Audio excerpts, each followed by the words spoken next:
Have you ever stopped and wondered why some places just pop? They become these global hotspots for creativity and innovation.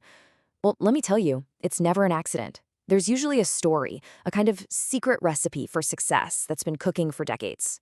Today, we're going to dive into one of the most fascinating examples of this. Okay, so when you think of Italian excellence, what's the first thing that comes to mind? For a lot of us, it's Ferrari. That prancing horse is just this global symbol of incredible design, top-tier engineering, and pure quality. And it comes from this one specific part of Italy called Emilia Romagna. But what if the real secret to Ferrari's success isn't just locked away in a factory, but is actually woven into the very fabric of the entire region? Because you see, this is so much more than just an economic story. It's a history story. The success you see in Emilia-Romagna today is the result of a really unique mix of ingredients that all came together at a very specific, crucial moment in time. And in this explainer, we're going to break down that recipe ingredient by ingredient. All right, so our story kicks off in Emilia-Romagna. Now, this region is a true innovation powerhouse, even when you compare it to the rest of northern Italy, which already has incredibly high standards. It's a super unique case with a story that's really unlike any other. And yeah, look, everybody knows this is the land of amazing balsamic vinegar and those legendary supercars, but its reputation for high-quality, innovative stuff goes so much deeper. It's actually become a global benchmark for how small and medium-sized businesses can work together to create truly world-class products. So where on earth did all this begin? Well, the crazy thing is, the seeds for all this success were actually planted in the ruins of post-World War II Italy. From the absolute ashes of war, a new and incredibly powerful model for local development was born. To really get this, you've got to understand what was happening politically at the time. After the war, Italy started this slow and sometimes pretty clunky but steady process of decentralization. Over decades, power started to shift away from the central government in Rome and out towards the local regions and towns. And that created an opening, a chance for a new way of doing things. And this quote right here, it just nails a super important moment in time. The central government was completely overwhelmed with the massive task of rebuilding the country. It created a power vacuum. And who stepped into that vacuum? Local governments did. Especially in Emilia-Romagna, towns and cities became incredibly active, taking on way more responsibility than they officially had, to rebuild their communities from the ground up. So, what were these local leaders working with? Well, the research we're looking at here points to a kind of secret sauce, a unique blend of 3 key ingredients that were already baked into the region's society. So let's take a closer look at each one. Okay, so here they are, the big 3. A high industrial culture, really low emigration after the war, and a deeply cohesive social structure. You put those 3 things together, and you get the perfect environment, like the perfect soil, for a totally different kind of economic miracle to start growing. First up, high industrial culture. Now, this isn't just about factories and machines. It's about what economists call human capacities. Sounds a bit academic, right? But what it really means is the shared know-how of the community, the technical skills, the business savvy, the habit of working together. It's like an industrial atmosphere where knowledge is just in the air, flowing freely between people and businesses.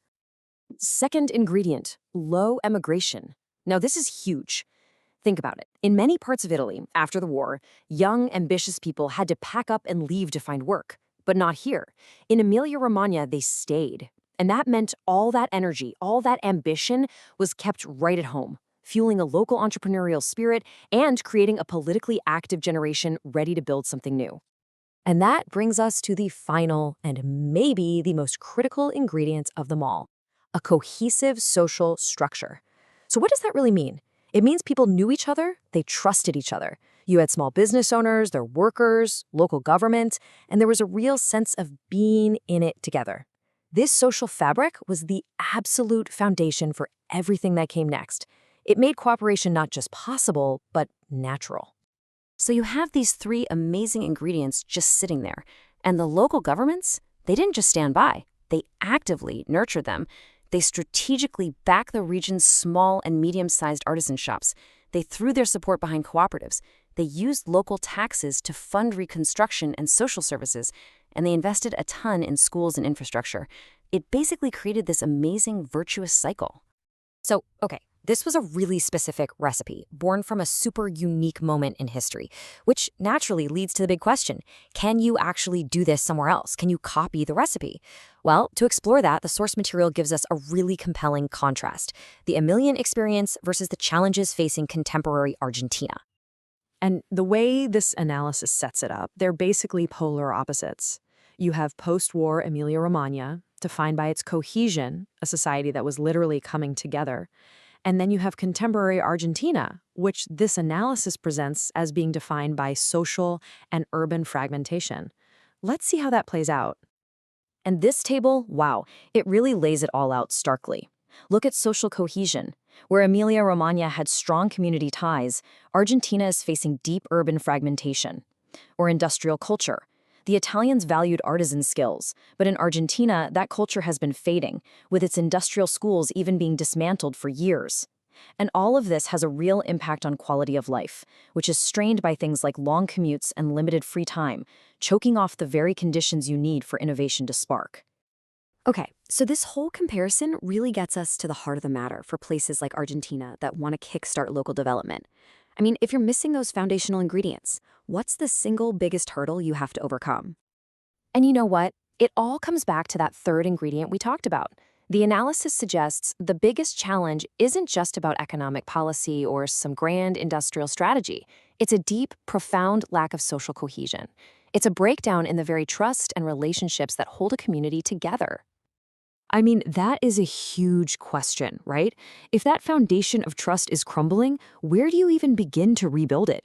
The author of this study we're looking at doesn't pretend there's an easy fix, but they do offer one idea, and it's surprisingly simple but also really powerful.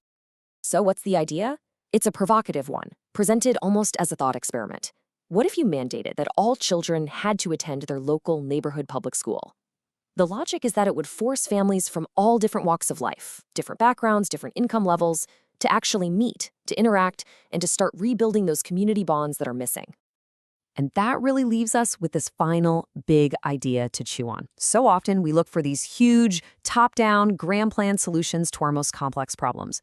But what if the real lesson from Italy's innovation powerhouse is that true, lasting development doesn't start in a boardroom, but on the sidewalks of our own neighborhoods? What if our biggest challenges could actually be solved one community at a time?